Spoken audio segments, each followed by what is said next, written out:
Good morning. Today we will discuss regarding metal forming processes. Now, forming processes make use of suitable stresses like compression, tension, shear, or combined stresses to cause plastic deformation of the materials to produce required shapes. So, in forming process, no material is removed, but only they are deformed or displaced. So a product is produced by shaping the metal into the required shape and size. So in mechanical working method or the forming method, no machining process is carried out, but it is used to achieve optimum mechanical properties in the metal. So by applying the force, the metal is plastically deformed into required shape. So some of the deforming processes are forging, extrusion, rolling, sheet metal working, thread rolling, rotary swagging. These are the deforming or metal forming processes. So in metal forming, the size and shape of the part is obtained by plastic deformation. Plastic deformation means it is a permanent deformation under the action of large external forces. The size and shape of a part is obtained by deforming and displacing the material under the action of large external forces. Now, due to the application of forces, the stress is induced in the part. This stress must be greater than the yield strength and less than the fracture strength of the material. So it is a chipless manufacturing process. Now regarding the next part, that is classification of metal forming processes. So this classification is based on the type of force that is applied on the workpiece as it is formed into the shape. So different processes are direct compression type processes, indirect compression processes, tension time processes, bending processes, and shearing processes. So the first type, that is direct compression type processes. You can see in the diagram the examples that are given. Examples are forging operation and rolling operation. So in this direct compression type processes, the applied force is normal to the direction of the metal flow in compression, that is forging and rolling processes. You can see the diagram at the top. So this is an example of forging and rolling process. This is a direct compression type processes in which force is normal to the direction of metal flow.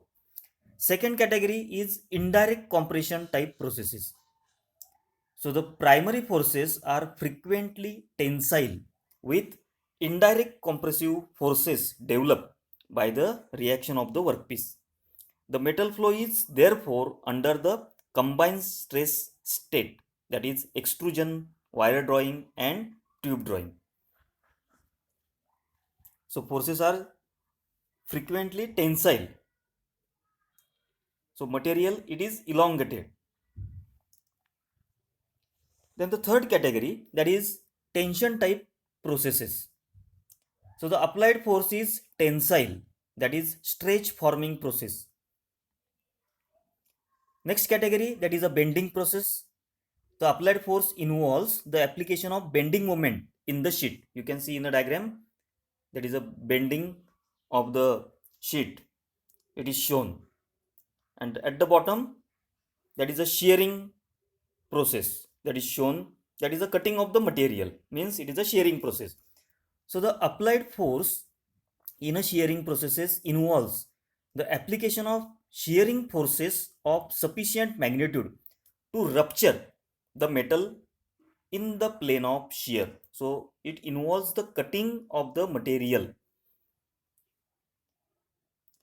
Now metal forming processes, so it includes a large group of manufacturing processes in which plastic deformation is used to change the shape of the metal workpiece. That deformation results from the use of a tool, usually a die in metal forming, which applies stresses that exceed the yield strength of the metal. So this is a classification of metal forming process. It is divided into two categories. First is bulk deformation processes that we have already seen, and next is sheet metal working. So in a bulk deformation process, it is again subclassified as rolling process, forging process, extrusion process, and wire and bar drawing process. Under the category of sheet metal working, there is a bending operations, shearing processes, deep or curve drawing processes. So in a bulk deformation processes, the surface area or volume is small, but in a sheet metal working processes, surface area or volume is large. Now, under the category of bulk deformation processes, there is a rolling. So in rolling, a compressive deformation process in which the thickness of the slab or the plate, or you can say the workpiece, it is reduced by two opposing tools, that is called the rolls. They rotate to draw the workpiece into the gap between them and squeeze it. So in a rolling process,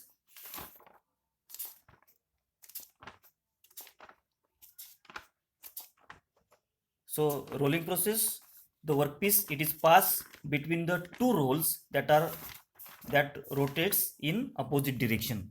The process of rolling basically consists of passing the workpiece material, that is called a hot ingot, through the two rolls rotating in opposite direction at a uniform peripheral speed.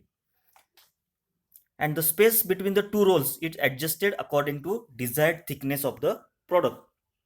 So this results, it reduces the cross section of the workpiece and increases the length of the workpiece. So you can see in the diagram, there are two rolls and workpiece material that is hot, that is passed between the two rolls, so that the cross section that is reduced and length that is increased. Next is forging. The workpiece, it is compressed between the two opposing dies. So forging may be defined as a metal working process by which metals and alloys are plastically deformed to the desired shape by the application of compressive force. So compressive force, it is applied. So workpiece, it is compressed between the two opposing dies so that the die shapes are imparted to work. It is traditionally hot working process. However, many types of forgings are performed cold.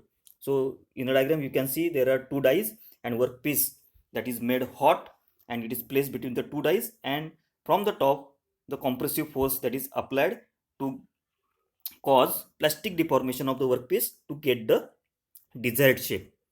Next is extrusion. So extrusion, that may be defined as a manufacturing process in which block of material enclosed in a container is forced to flow through the die opening. You can see in a diagram, at the end of the container there is a die through which the material, it is forced to flow through that die opening. So there is a ram, and that ram that is used to apply the force on a hot material, and that can be extruded through the die opening. Also compressive deformation process in which the work metal is forced to flow through the die opening to produce a desired cross-sectional shape. Now next category, that is sheet metal working processes in which there is a bending.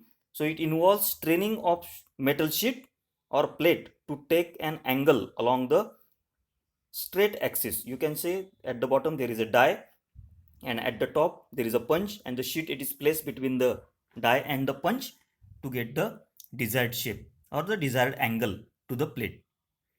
Next is drawing operation. So cup or dip drawing. So it is a forming of a flat metal sheet into hollow or concave shape, such as cup, by stretching the metal. A blank holder is used to hold down the blank while the punch pushes into the sheet metal. You can see in the diagram, there is a die at the bottom. The work, it is placed on a die. There is a blank holder that is to hold the edges of the work, and at the top you can see there is a punch of the desired shape. So by applying the force on a punch, you will get the desired shape or the cup shape. So that is a drawing operation. Then shearing operation, it actually involves the cutting. You can see in a diagram. So there is a die and there is a punch. So the workpiece or the sheet, it is placed on a die. In a first diagram you can see the sheet, it is placed on a die, and in a second diagram, by applying the force by the punch, there is a cutting. So there is actually a cutting of the sheet, that is called the shearing. So importance of metal forming in manufacturing engineering. So net shape or close to the net shape that you can get, high production rate, high profit margin, low scrap, and improving material properties.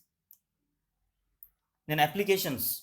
So in a automotive, aerospace, appliance, and cookware. Now the working processes. So classification of working processes. So methods used to mechanically shape metals into other product forms are called working processes. So there are two types of working processes: hot working process and cold working process. Now regarding the first, that is a cold working process.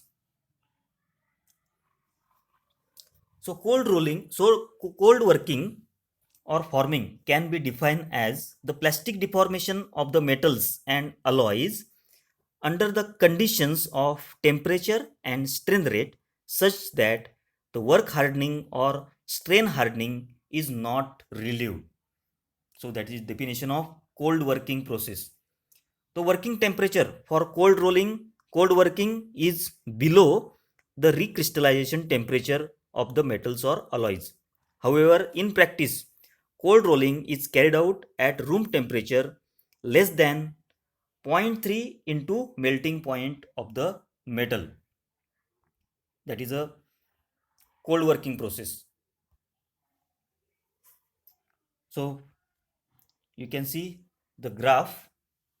So from the graph, it is clear that in cold working, strain hardening or work hardening occurs. You can see by the blue line curve, that is a hardness, then green, it is a strength, and red line, it is a ductility. So you can say that in cold working, strain hardening or work hardening occurs. Due to work hardening, the strength of the material increases, but its ability to deform further. So ability to deform further means it is its ductility decreases with cold working. You can see in a diagram the ductility it is decreased, strength it is increased. If the material is excessively deformed, it may fracture before it is formed. To avoid that, large deformations in cold working are carried out in several stages with intermediate annealing. So to increase the ductility, otherwise the material that will get fracture. If you deform the material further, then so it will get fracture. So to avoid that fracture, large deformations in cold working are carried out in several stages with intermediate annealing. So in a annealing process, the ductility of the material, it is again increased so that it can be further deformed. So this will soften the cold work material and restore its ductility and hence formability. So advantages of cold working: because of no oxidation and scaling, material losses are reduced. Good surface finish is obtained. Close dimensional tolerances can be obtained. The strength and hardness of metal is increased. Surface defects are removed and thin sheets can be produced. So this is regarding the advantages of the cold working. Then disadvantages of cold working. So large forces are required for deformation. For large deformation, intermediate annealing is required, so cost of production increases. Tooling cost is increased. Only ductile materials can be cold rolled. So this is regarding the cold working process. So keep in mind, so temperature for the cold working process, it is carried out at room temperature, and that temperature it is less than zero point 0.3 into melting point of the metal. At that temperature the cold rolling process it is carried out. So we have seen the different advantages and disadvantages of the cold rolling process. Now next type of working process, it is a hot rolling or hot working process. So hot working can be defined as the plastic deformation of metals and alloys under the conditions of temperature and strain rate, such that recovery and recrystallization takes place simultaneously with deformation. So in short, in a hot working process, the recovery and recrystallization of the material that takes place.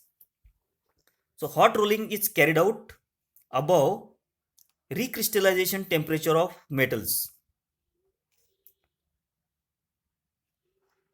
So recrystallization temperature means it is a minimum temperature at which new crystals are formed. That is called the refining process. So hot working is carried out at temperature of material.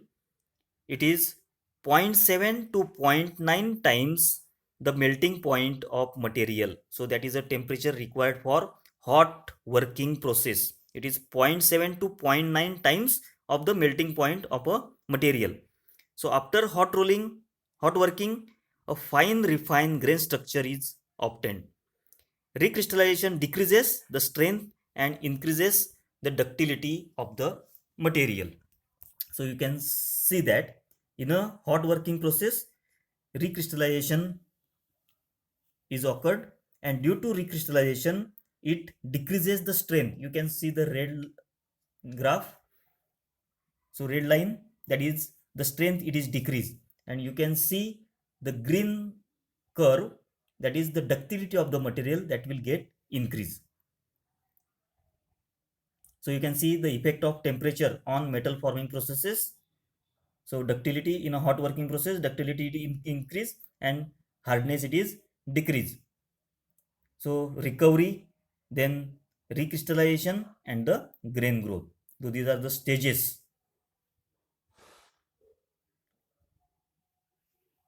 So recrystallization, you can see how recrystallization occurs in this process. So hot working results in grain refining.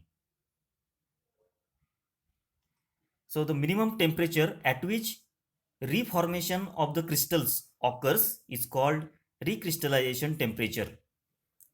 Above the recrystallization temperature, the kinetic energy of atoms increases, and therefore they are able to attach themselves to the newly formed nuclei, which in turn begin to grow into the crystals. This process continues until all the distorted crystals have been transformed. So that process, it is called the grain refining. New crystals that are formed, that is called the grain refining. So ductility that is increased and strength it is decreased in a hot working process. Now advantages of hot working process: low forces are required for deformation, very large workpieces that can be deformed, intermediate annealing and stress relieving is not required. Blowholes and porosities are eliminated, that are the defects. Mechanical properties can be improved.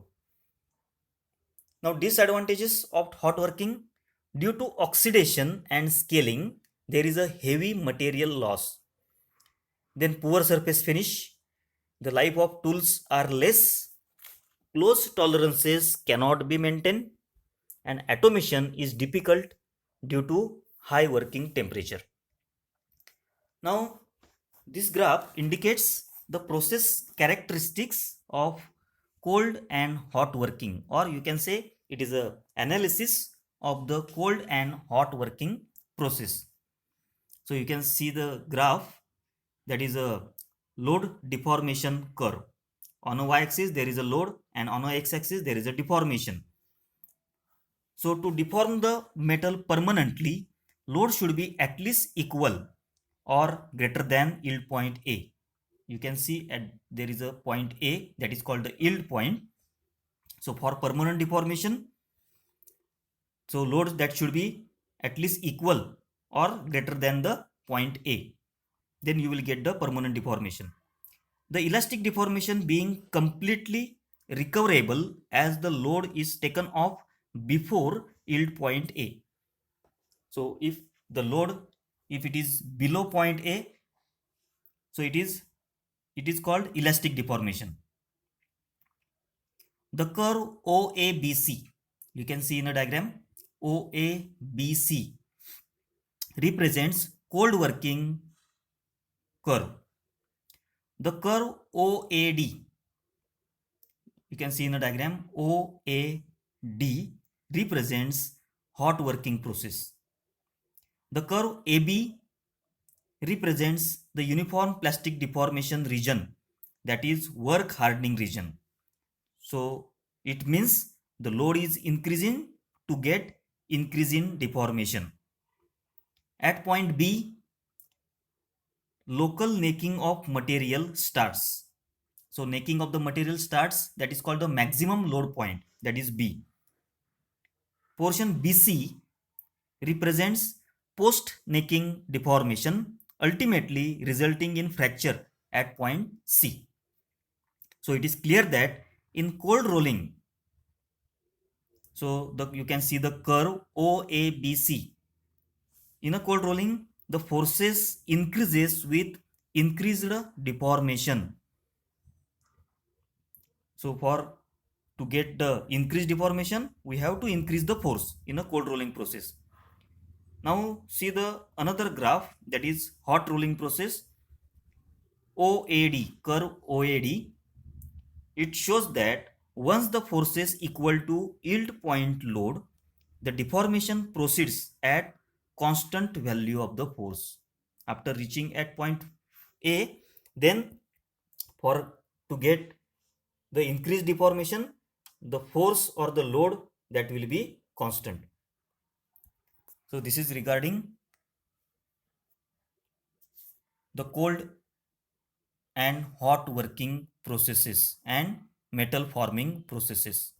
Thank you.